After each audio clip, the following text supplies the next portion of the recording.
So what's the difference between a mindful, authentic communication practice and being polite?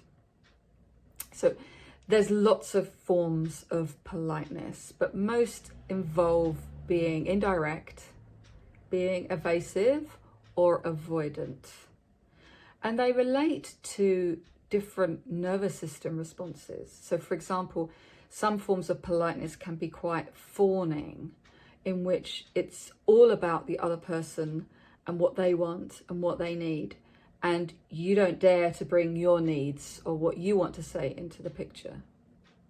Other forms of politeness can be a bit dismissive and evasive and avoidant, where you don't say what you mean, because it's kind of easier to not say what you mean out of fear of a difficult conversation, or simply because you are not considering the other person at all.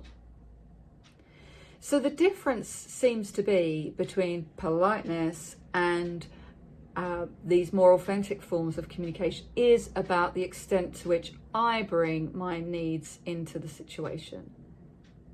If I am being authentic, I will consider my needs and bring them in, and I will also consider the needs of the other person.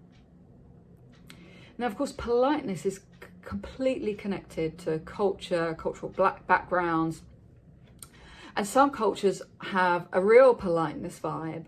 And sometimes when I'm connecting with someone who I know has a real politeness vibe, I'm going to want to check that they are really bringing their needs into the picture.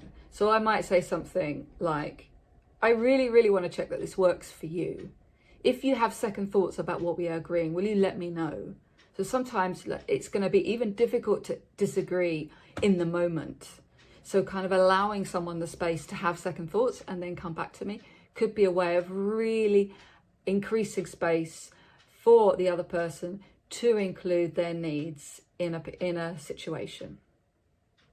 What do you think about politeness and authentic communication?